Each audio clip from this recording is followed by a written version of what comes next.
So let's see here. So we've got some people that have tuned in. That's great. I think that we are good to get started. And if people are not, because we're on time, and if people aren't, that's their friggin' problem. So let's begin. Alrighty. So first of all, I want to congratulate you on how well you did at Genesis, like ninth place. Did you answer me honestly? Did you think you were gonna be like a hit, like one game away from top 8, from like Championship No, Sunday, like when you went into that tournament? no. I wasn't even thinking about that, to be honest. I was like, my mentality that this whole tournament or Genesis was like, okay, like I did everything I could to like physically prep. Like I got good sleep. I got great sleep actually, which is like the best thing that can happen to me because I never sleep well at tournaments.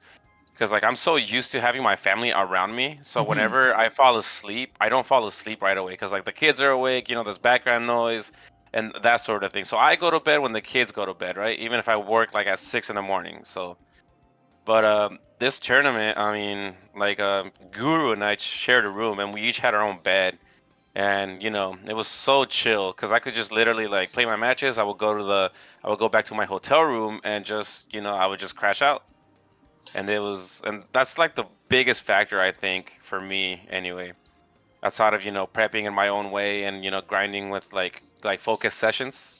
Mm-hmm. I think like I was sleeping like 8 9 hours like every day. That's amazing. So getting a good sleep, obviously very critical for sure. So I gotta ask you, you said you kind of touched on it there, like preparing in your own way. Like something I think that's really impressive about you is that, in addition to juggling all these family responsibilities, you're also, which we'll get to, I want to ask about that, but like you're also juggling two characters. You play like Fox and Marth at an extremely elite level, capable of beating the best in some of the best in the business. Like, what goes into your preparation for maintaining two characters at that level? So yeah, like you said, it's hard juggling two characters. So, and we already went over this, because we were talking Oh, about I the tournament know. the yeah, yeah. So we were talking about the tournament that I hosted, right? Remember? Mm-hmm. And my Marth was super rusty there. Like it was like grand finals versus Lucky. We Yep. had like it was like game 15 or something. And so like I noticed right away, I was like, okay, like my execution with Mars right now is just like it's not there. Yeah. So in my execution with Fox, it was like 100% there. Mm-hmm. So preparing for Genesis, I was like, okay, I'm gonna take that loss, learn from it. I wasn't even like salty or anything. It was more like, okay, like I could have won that if I had just like prepped like a week more and just like grinded punish game, grinded out my tech chases, grinded out like certain scenarios where I feel like I'd be really strong. Since my Fox was playing on point, and then so I took that data and I applied it to Genesis, and my practice consisted of, okay, like I'm gonna find like good Fox players to play with, like at least an hour a day, maybe two, Mm-hmm. if I really want to go crazy. So focus practice. And then before I even play them, I was gonna start grinding. Like I started labbing percents on when like Mars aerials knocked down, like every single thing. Like, oh, okay, like Your what can I conversions get? were on point. Yeah, like I noted that's something I noticed about you, like against Moky, against Magi, like every single time you hit an air, it was like either a grab or a knockdown. You were just like ready to go. Like no Yeah, yeah. hesitation. Yeah, I was super confident because like even before every set that I played, I don't know if you noticed. I mean, I don't know how much you were tuning in, but like A lot. I was pulling out my phone before a set, and I was like, I took like a minute before the set started, and I would like look at my phone, start scrolling through my notes, and I'll be like, oh, I was like, oh, okay. I was like, okay, so this is the game plan. Okay, this is gonna knock down. Okay, okay, and then like I already had like a game plan in my head. And then I would look at the opponent percents, like like the Sheiks. I was like, okay, forward tilt knocks down at 24. Dash attack knocks me down at 20.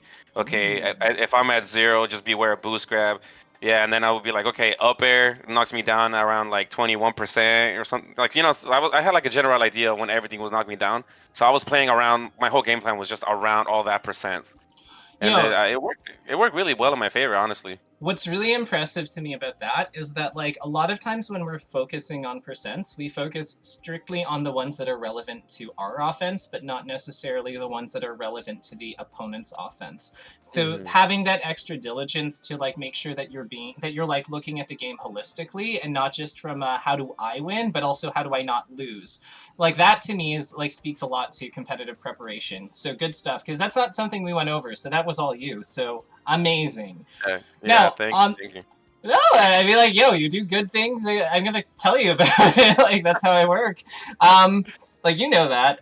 But that actually is like really that brings us to something that I think that the fans are like dying to know. So like you've just had a lot of game fives with some of the best in the business. Like you've gone game five with Dr. Lobster, Magi, Krudo, Aklo. So who is the scariest in game five and You, why? you know what's funny? I wasn't scared versus the Spaceys at all, game five. Because I don't. Oh, okay. Yeah, I feel like versus Magi, Aklo. Well, I mean, Aklo he switched to Link because Yeah. he was trying to link me, but I was like, I have Fox, so I'm not too worried. I mean, I kind of sucked a little bit in those games, but I mean, I ended up winning anyway. So I mean, a He dub is a also dub. gets like he gets a 20% power boost from the crowd and from like the cheering. Yeah. So like that's Hmm. yeah, that's the Aklo effect. And we're all aware Yeah. of it. It happens. It's yeah, New York power up. Yeah. So I was funny enough. My hardest sets were the Sheiks, and and the only one that was like actually on stream was Dr. Lobster. That guy is really good. I was just like Far. I had talked to Far because I messaged Far and to try to get some games in, just to prep for Sheik if I need it. And funny enough, Far and I didn't end up playing, but he was telling me how good Dr. Lobster is. So he was just like, "Hey, just be careful." He's like, "That guy's about as like he's probably good or a little bit or better than me." I'm like, "Oh man," like so this guy is like top. He can be like he can beat top players. And it's funny enough, he ended up making a run for top 64. He ended up beating Eddie Mexico like 3-2. But I mean, which is insane. Yeah, no, like I've known about Dr. Lobster for a long time. Like just because he has A, Sheik player, B, he has such a sick tag. Like he's a doctor and a lobster. Like what's not to love? Yeah, Um, yeah, but yeah, like I remember watching that set and I was just like, God, because his defense is so solid. Like the ability getting in on him is never like it's never looks easy for anyone. So yeah, I yeah. feel that 1,000%. Alrighty, so Spaceys on no Spaceys though, like they're just not. They don't cook the way that Sheiks do. They don't do it for you the way that Sheiks do. It's just Yeah, well, I mean, historically, I've always been really bad versus Sheik. I mean, and I think you beat me at a Shine 2017, right? If I it remember. might have done that. Yeah, Yeah, that yeah. So might I've have never, happened. yeah. So historically, I've never been really good versus Sheik. So like even now, I still struggle a little bit. But like now, it's more like the Sheik is not gonna beat me unless they zero to death me like all the time. So like if I even like can slip away for a second, then I feel like I can make it work. Hmm. But even now, it's like I have a way better like general game plan of what to do versus Sheik. What to do to avoid her knockdown percents and that sort of thing. But Doctor Lobster, like it was really weird because like I mean I was playing good. I felt like I was playing like I wasn't playing like 100%. Like you're never gonna play it. That's not realistic. I mean, Not all the so time, no. Like we get it yeah, for I like was playing. bursts, but not a whole day, not a whole set. Yeah, exactly. So I was playing like a 7, which is I mean this That's it's good. better. Yeah, it's better than nothing for me. Like I'd rather be at a 7 than playing like at a 3 or 4, right? So like you got to take what you can get. And so I was flubbing a little bit of execution because his defense was really good. It was really weird. Like I would hit him and then like I would kind of get reversaled or flub something in front of his shield and then I would be put in a tech chase. So so my prep for that was just like, well, mentally I was like, man, you know what? I was like, this guy is really good. I was like, that's one. I was like, he's really good, and I was like, two, he's hitting hard. Like he's hitting super hard. So, okay, what I'm gonna do is I'm just gonna avoid hitting his shield unless I'm like super, super confident that he's not gonna do something out of it that can get me in a reversal. And two, I'm just gonna stick to the situations where I feel like I'm the strongest. So I started playing like the mid range versus him. Mm. So I felt like I could. So he was moving forward a lot, and it was catching me because I would wait for him like at long range. So I started like switching. I switched my game plan to mid range, and then I kind of like played a 50-50 with him if he's gonna move forward or not. And Nice. It takes Yeah, a so lot of that's started. bravery. That takes a lot of bravery because Sheik has a lot of. Well, actually, what do you think, chat? Put one in the chat if you think that it takes a lot of bravery, or two if you just think that Sheik is free. But yeah, no, like I think it's personally bravery because it's just Sheik has a lot of different threats. Like in that mid-range Yeah. zone, you have to look out for her boost grab. You've got to look out for her dash attack, like running up and down smashing, or forward tilting, or up tilting. Like Mhm. that's not trivial. So I don't know. Good stuff. Keeping your cool under Yeah, thank pressure. you. Yeah, that whole set, I was just like, I know I can win as long as like I just hit right, like, because I wasn't hitting him right for a lot of the, like, I was doing like a lot of nair, and I'm like, no, nair's not gonna get you anything until like 40 something percent, like it's like 39 or 40, like on knockdown. So like I just kind of like completely disregarded nair, and I was just like, I just started spamming like drill. I started doing like, like safe up tilts in plays, like space back airs, that sort of thing. If he was on the platforms, I didn't challenge him because like she gets a lot from you challenging her on platforms. So like, I mean, yeah, I'm glad I executed. Like he definitely had me, like he definitely almost had me. So You know what? I shout outs to Dr. Lobster, like because I remember him from like 5 years ago, and he's never really seemed like bad, like ever. Like whenever I've seen him, he's always seemed super sturdy. Mainly versus floaties, but like yeah, if he's improved, like if he's expanded that skill set to like encapsulate space animals and fast fallers more, like kudos to that man. So this is kind of a good transition though. So you're fighting these like all these like tough game fives, some tougher than others. But what mental game things did you find most helpful for keeping it together so consistently? Because like again, we've listed off like 4 game 5 sets, 2 against a matchup that you historically find kind of uphill or kind of like tough, and like to come out on top like 4 times in one turn, like at a super major. And then not to mention like the work that you had to do versus S2J, who was also like a pretty not as close as those ones, but like still a close set. Like not like it wasn't a blowout either way. Although good stuff, good stuff. I never doubted you for a second. Um, yeah, like what kind of composure strategies did you find most helpful for those, and what tips would you have for anyone who's in the chat who might be struggling with composure? okay, so composure for me is I usually get super nervous if I don't prep, and like I Hmm. kind of just like wing it. And like I said, we've gone over this, you and I, and so like I wasn't like, my composure was like 100. That wasn't 100%, but it was really really good. Just because I knew that like I had done everything mentally and physically, like physically sleeping, like sleeping well, mentally I was grinding all this, doing all the things that I mentioned. So I was nervous because you're still on the big stage, but it was a very controlled nervous. And so I kind of started meditating. I mean, because that's a thing that you told me to start doing too from our lesson.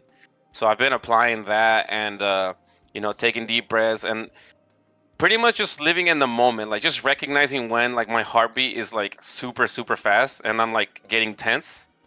I'll like, between stocks, or even when I get like a nice conversion or something and I have somebody off stage, I'll take a deep breath, then soak it in, live in the moment, and then slow down my heart rate like considerably. And that honestly carried me a lot through our sets, because even in the Krudo set, it was game 5, and I took him to FD, and he was up like 3-1, I think. And You because he won started, that? yeah, and I won. So it was kind of crazy. I don't remember if it was 2-1, low percent or something, but I know he had to lead the whole game until I got like a conversion. I had him from like 0 to like 90 or 100, and then I killed him off an edge guard, and then I was like at 80%, and he came down with a fresh stock, and I ended up winning that. So like I was just applying that method the whole time, where I was just like, oh crap, like I just recognize when I'm nervous. I'm like, oh crap, I was like, I'm super tense right now. This is game 5. I mean, like it's definitely gonna be tense. I'm like, just slow down your heart rate, and you're gonna be fine. And as long as you hit them right, like you should win this game. Like it's okay. Like I wasn't too like worried in that sense. I mean, I think it was just more of recognizing when you're tensing up and your heartbeat is going super fast. Because when your heartbeat like starts accelerating, you're just like, you start breathing really hard, like like it's Oh that yeah. sort of thing. Yeah, so it's like I think it's just like you just gotta recognize in the moment so you can catch yourself and fix it right away. I love that you have kind of these warning signs that you know to look for, like the increase in Mhm. heart rate. There's probably physical symptoms too, like you notice that you're squeezing the controller harder, things like that, that like you I use as. start I start getting really sweaty. Like my palms start getting really sweaty. That's I don't really like grip my controller too hard, but my palms really do get sweaty. Like when I'm tensing up. So like I notice I'm like, oh, like the controller feels a little bit more slippery like in my hands. So like Right. that's So the it's main like you don't yeah, have that's as the main much thing. control over it and stuff. Like, Mhm.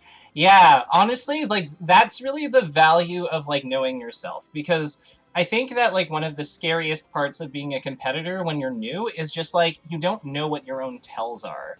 So then Mhm.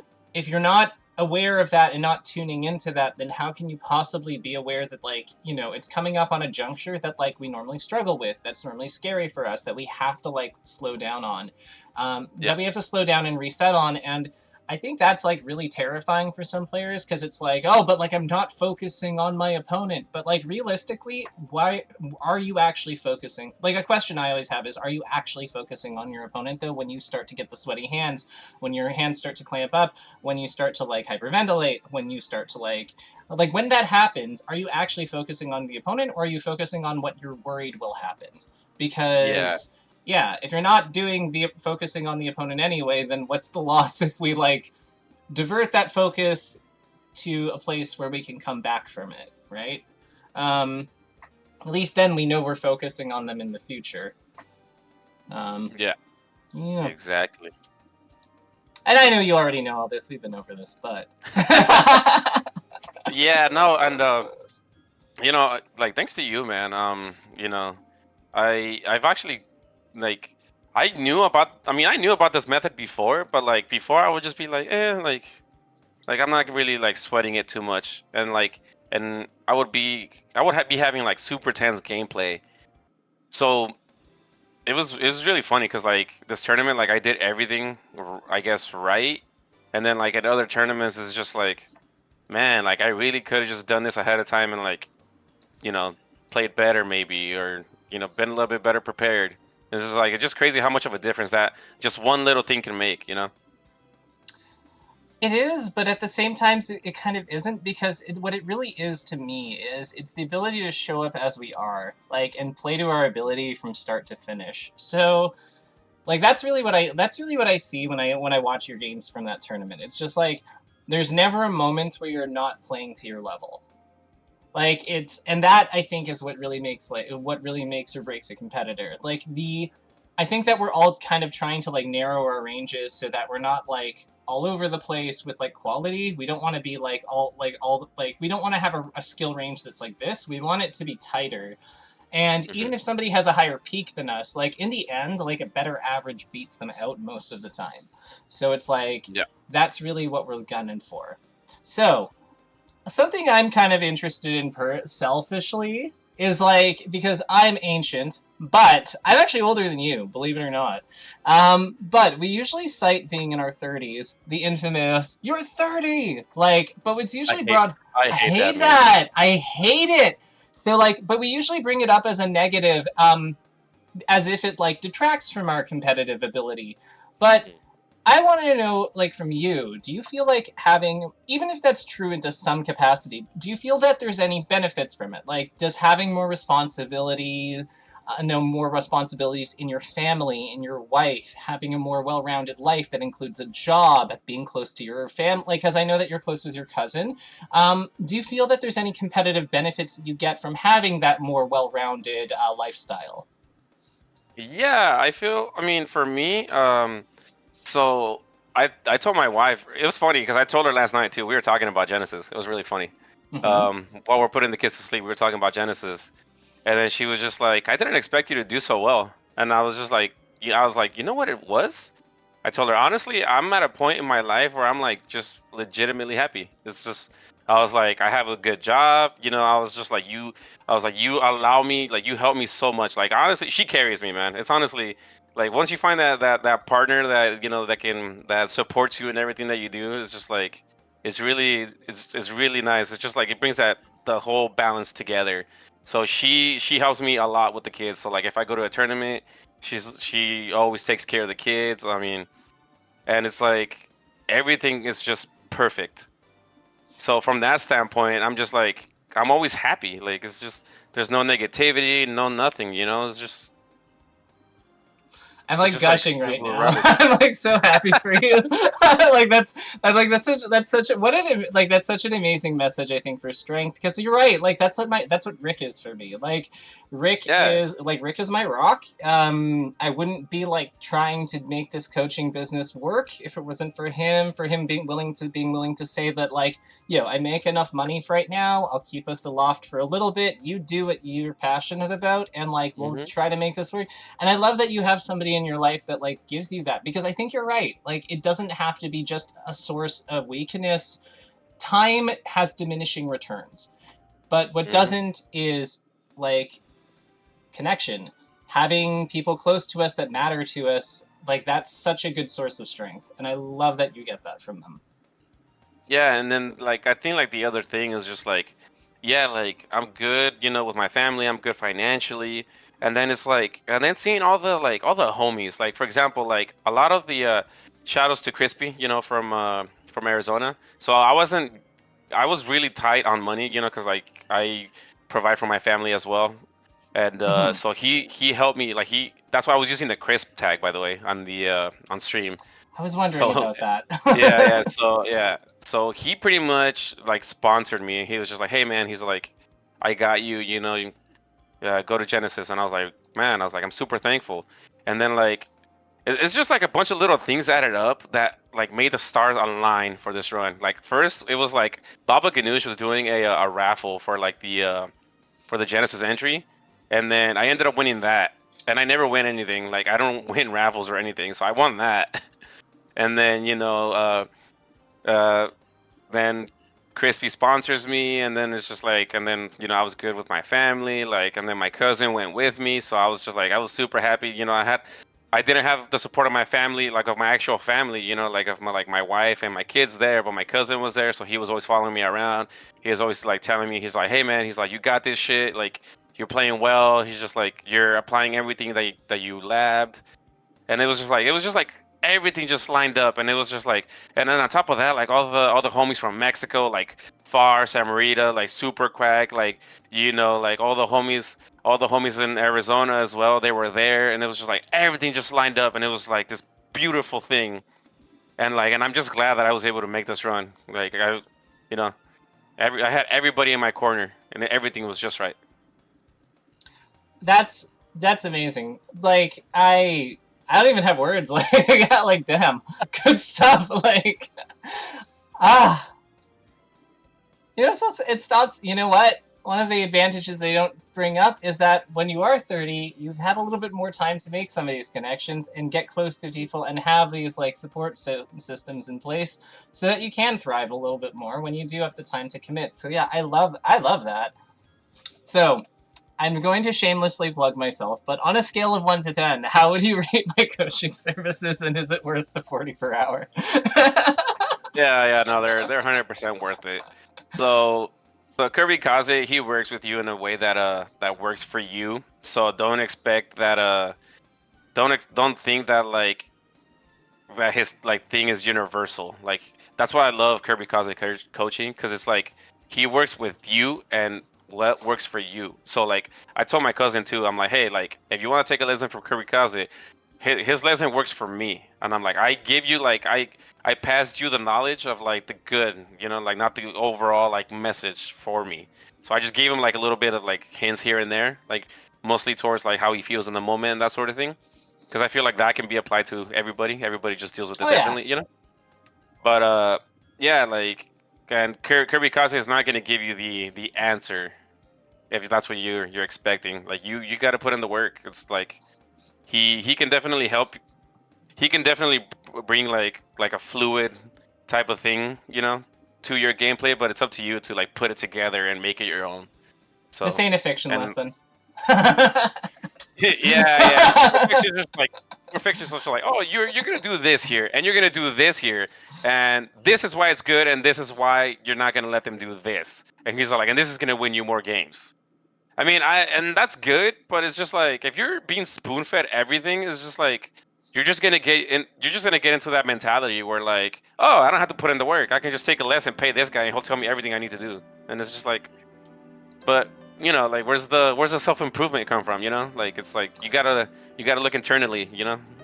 Yeah, and that's the thing. Like, it's just, I think that it's important to remember that, like, at the end of the day, this is your work that you're putting in, which is why you saw success here. I might have, like, provided you some direction on, like, areas, or, like, provided you, like, a sounding board to, like, bounce ideas around and given critical, like, feedback and such, but, like, at the end of the day, it is your work, because a lot of the things that you came up with, like, knowing percents on the opponent's offensive side, that was all you. We did not even talk about that. And, like, that wound up being, I think, probably a big difference maker in some of your toughest matchups, because, yeah, that's like one of Sheik's fundamental weaknesses. The fact that so many of her things are, like, threats are staggered based on percent, like, allows you to manipulate the flow of the combat, like, way more effectively. And I bet you noticed a lot of habits about how how each of them like to fight based off that. So, like, that's all you. All I did was just kind of tell you, make sure you're prepared, like, in a way that works for you, and make sure that you know what you're, like, just basically make sure everything that you need is lined up, and I will help you organize that, but, like, it's still on you to do it. Exactly. Yeah. I think that actually covers basically all of the questions I had, although I am curious, for the many Medz fans here, new and old, what is the best way for them to support you and keep up with you? Because I have a feeling that you've probably made it at least a couple of fans. Like, you beat like actually it was like 5 sets. Yeah, you beat like about a tenth of the top 50 in one go. Like, yeah, you'll probably get a couple of fans off that. Oh man, that's kind of crazy if you think of it. That's crazy if you think about it, but. Yeah, no, so you guys can follow me at on Twitter, or well, I guess X now, at Medz SSBM, and then on Twitch at Medz69. And I think I'm gonna start streaming more again. I usually like stream every now and then kind of like put it on the like on the back, just because I'm so busy with like my kids and like family, work, and all that stuff. But I mean, my son's gonna be playing Melee again, so like that should be fun.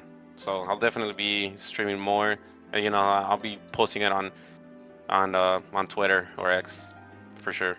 Amazing. So one other thing, I've noticed somebody in the chat has a really good question. Do you think it's by Stratius X? Do you think having a lot of other fulfillment in your life takes the pressure off of doing well in Melee?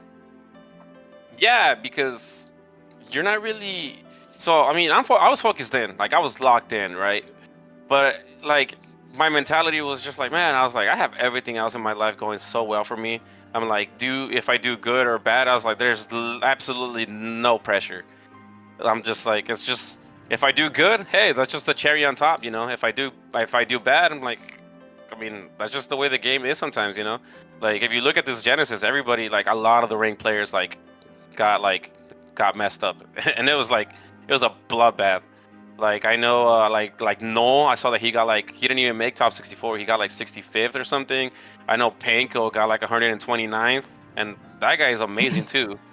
So it's just like I did everything I could to prepare for this tournament, and if I don't do good, that's okay. Like I did everything I could that I could control. I did everything in my power so that I could do good. And if I did it, I mean, hey, that's okay. That's like I said, that's just the way it is sometimes. And don't be upset if things don't go the way you wanted them to go. There's plenty of more tournaments where you can, come back and kick everybody's butt. So that's beautiful. Like, I got nothing. Because it's like, yeah, like when we can come, like the tournaments that I always did best at, I feel, are the ones where it's just like you show up as you are, knowing that you've done everything you possibly can.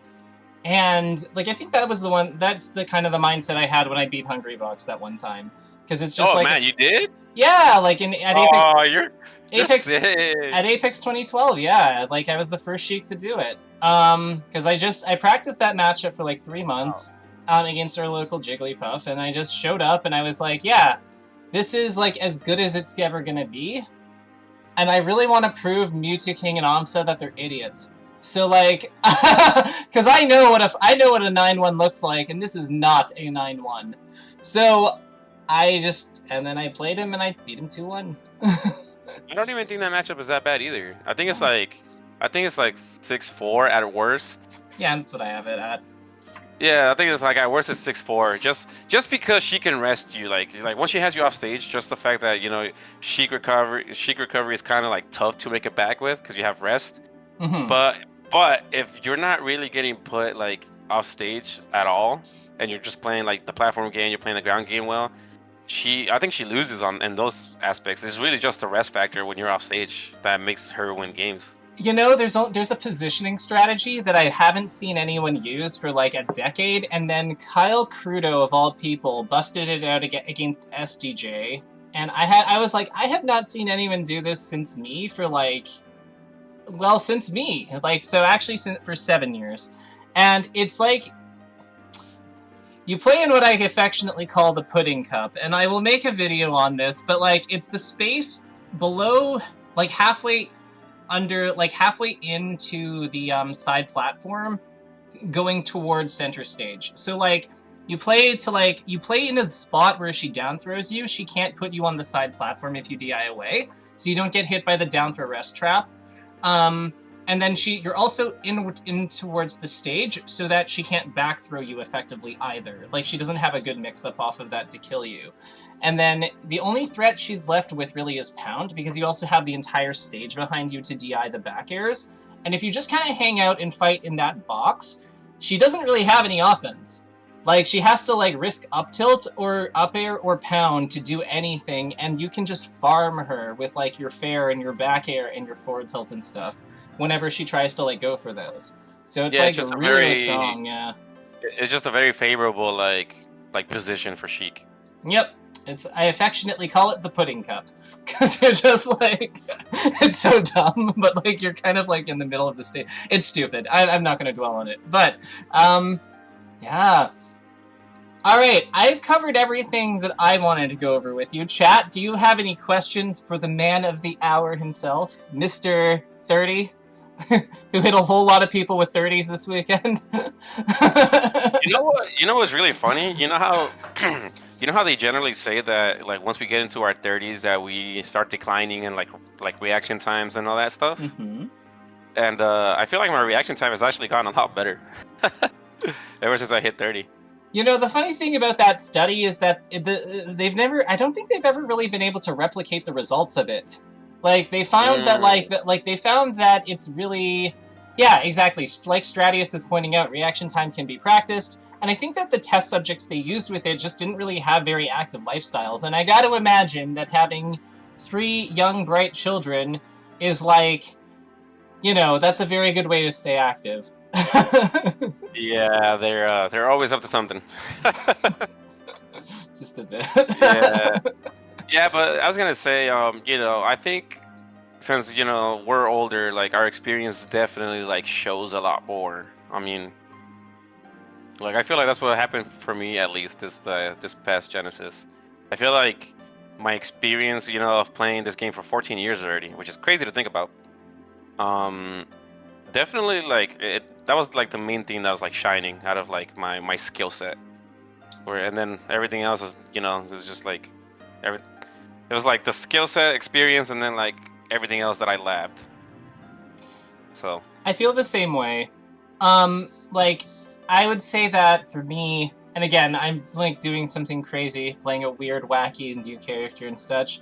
I'm playing a hipster character. Finally embracing the wacky characters. But yeah, I think PK, that like PK tired, right? Oh yeah, PK tired. Although I might change it to Psy Swagnet. I've been really liking that tag. Yeah, that tag is pretty fire. Yeah, but I would say that, like knowledge of positions, understanding game states, our ability to take in information quickly and kind of sort out the irrelevant information, all of that adds up, like, tremendously. And low-key, a lot of reaction tech chasing is just really rhythm tech chasing, if you know what I mean. Yeah. So, like... Yeah, Kadorn actually mentioned that to Axe. I think he mentions it to him at a tournament. Axe was talking about it, where Kadorn said something along the lines of, like, hey, like, you know why, like, you're not that good at tech chasing, and I think that's one of Axe's worst skills, honestly, for a player of his skill level. Mhm. I'm not bashing on him or anything, Yeah. but He does like so many other things well. Like we can focus on the one yeah. week. Like yeah, moving Yeah, on. so for a while he was not that good at like tech chasing. Like so his play style in general is just feel based. Like he plays the player. He doesn't play like the character or anything like All that. vibes, baby. Yeah, all vibes. Yeah. So his so he if he gets you in a tech chase, it's all reads for the most part. He reacts more now for sure. I mean, because of like Uncle Punch and that stuff. But so Kadoran told him, hey, like tech chasing is really just like it's just you get them in a rhythm, and that's why it works well for Kadoran because he put it that way. And now you're mentioning it, and when I was thinking about it too, when I was labbing it, it definitely felt like a rhythm. But it's like you pommel, you're gonna throw at a certain time, and then they're gonna attack at a certain time, and then you're just covering, like you just set up position to cover whatever, right? There's like definitely like a 1, 2, 3 type of thing. So it's like pommel, throw, position, and then cover. So it's just very like linear Boom, if you do boom, it right. boom. Yep. Yeah. Oh, we've got another one from the chat. So actually we've got two from the chat. So, how do you make the most of your practice? That's one. And the other one from RSQ Speedrun is, have you ever felt like you were running up against your limits/potential? If so, how do you get past that? Okay, so what was the first one? First one is, how do you get the most out of your practice? Okay, so for me, like, cause I have a family, so like I have to balance my time a lot I have to see how much time I'm gonna have during the day, like if I want to play melee. So I look at my work schedule and I'm like, okay, I have a little bit of time before work or something, or after work. It just really depends. So what I usually try to do is, so I've never been good at like getting uh focused practice sessions in. So usually like you play somebody like a top player for an hour and you sweat. And so I've never been really good about that. Like my practice consisted of just hopping on unranked and just beating on randoms, and then just like beating them for 3 or 4 hours, He's seeing what practically a worked. saint. Like, who hasn't been there? Yeah. Yeah, so that was the old way of like practicing.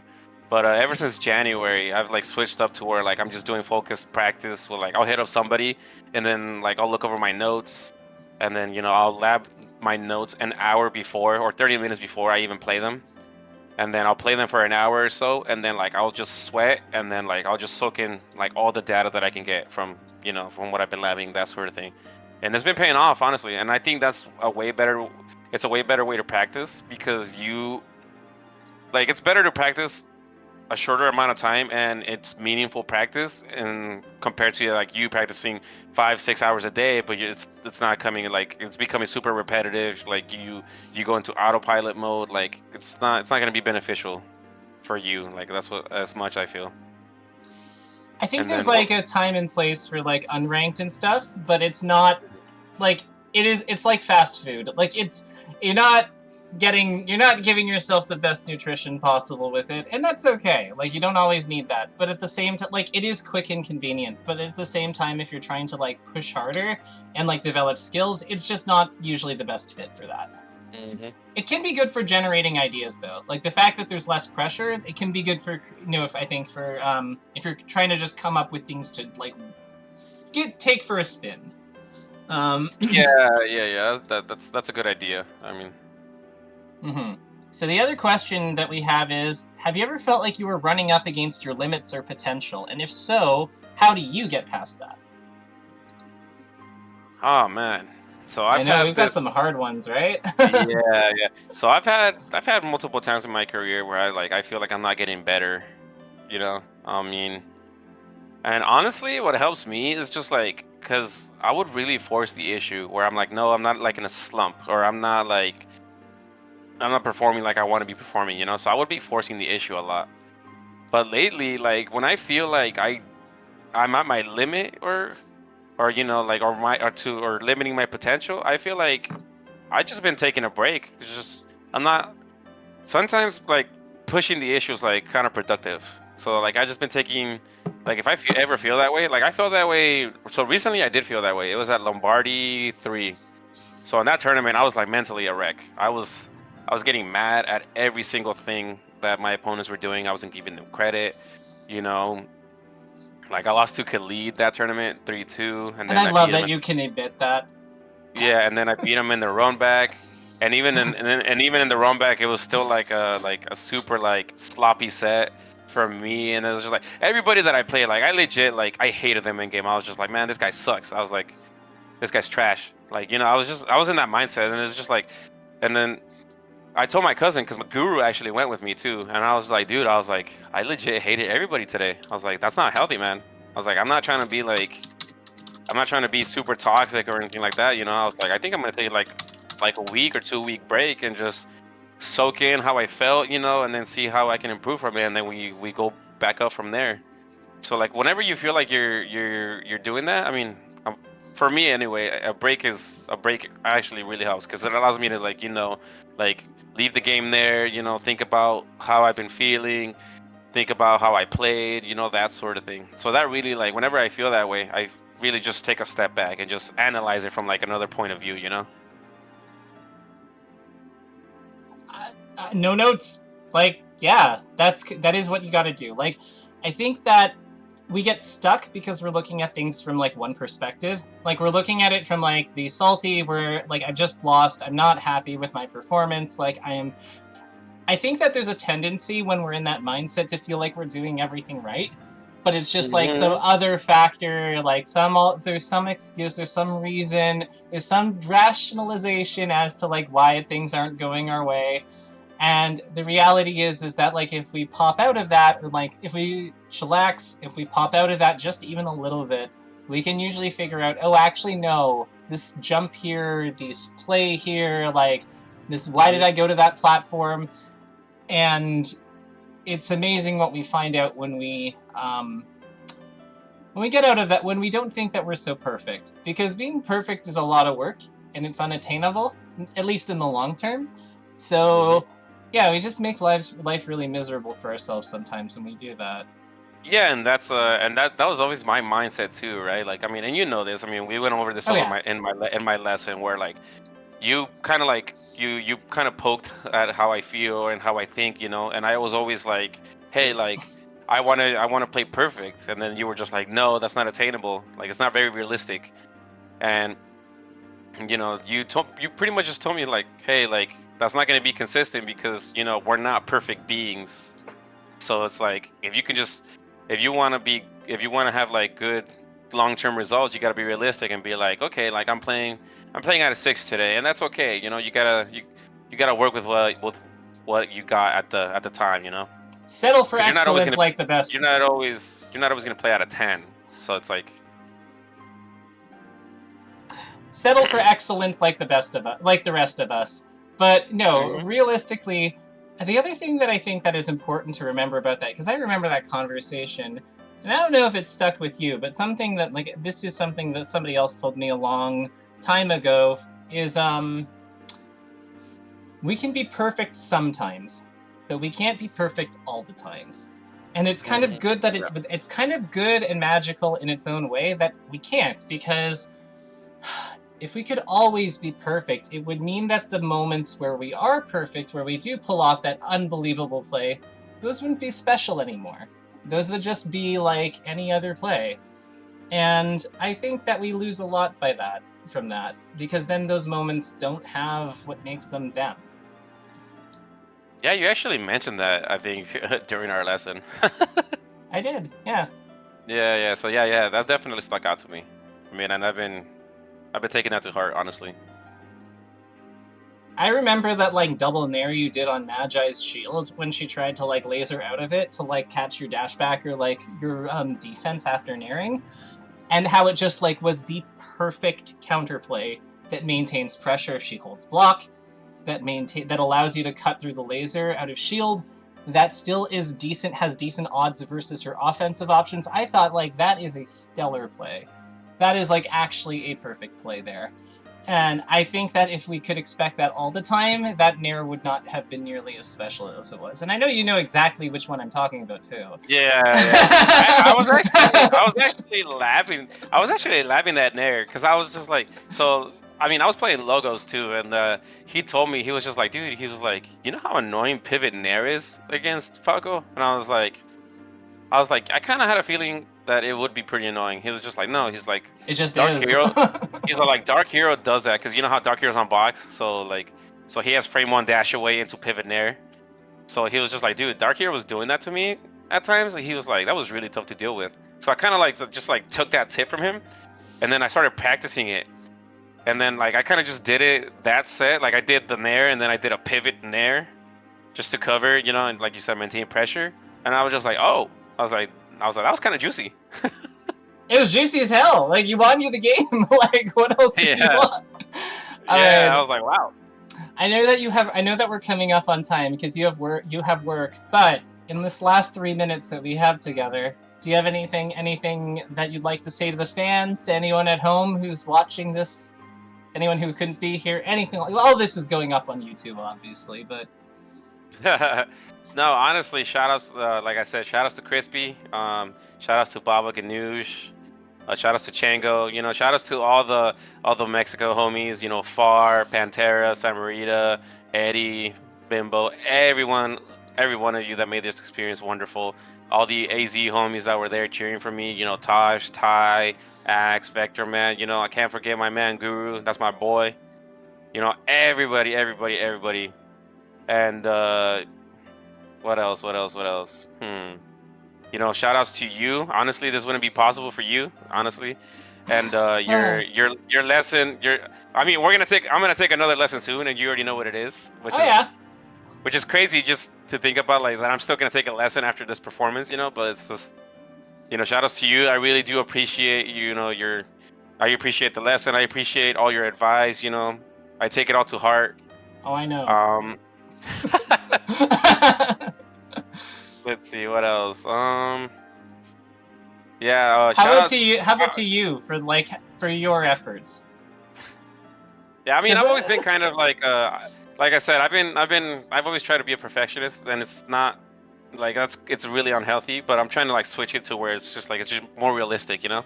So maybe it's realistic to say that, like, if you were seated 50th and you got 9th, you played excellently, and you deserve some props for that, especially for the preparation you did outside of the curriculum. Yeah. I mean, I'm very happy, but I mean, it's just like, but if anything, it No left me more hungry. It left me more hungry for like to play the good players again.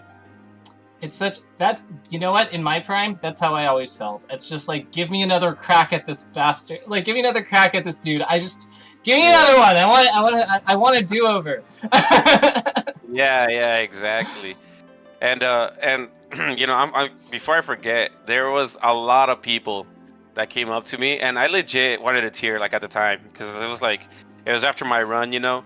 But a lot of people came up to me and they were like, "Hey man, like congrats on your run. You're really inspiring like me, who like I have a family too. Like I have a kid, and I'm trying to I'm trying to balance melee into my, you know, my life with my wife, with my, you know, with my kid. I'm trying to balance my work." And then he's like, "You're a truly," they were like, "You're a true inspiration to, you know, to us dads." And I was like, dude, I wanted to tear up.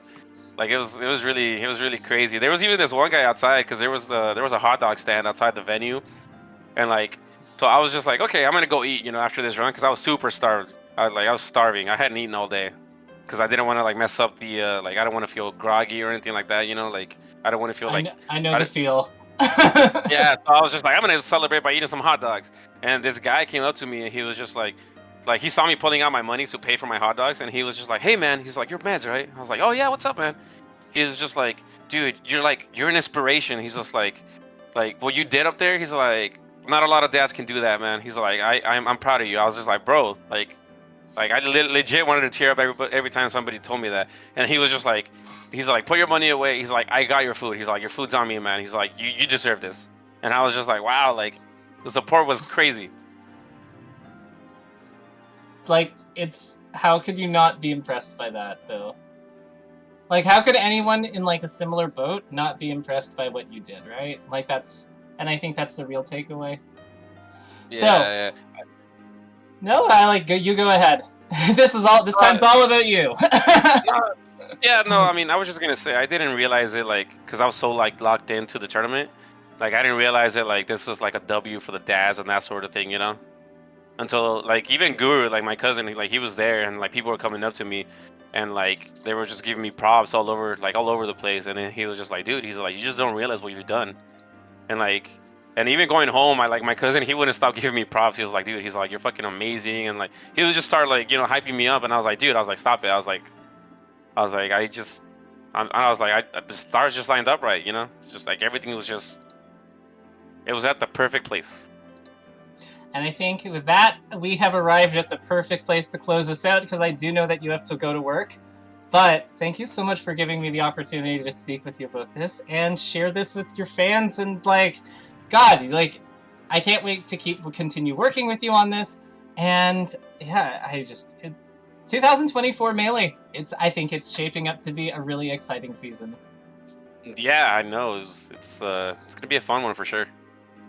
All right, I'm gonna end the stream here, but everyone, you heard the man, like the man, the myth, the legend, the father. Yeah, keep your eyes on him, because I think that we haven't seen the last of Medz this season.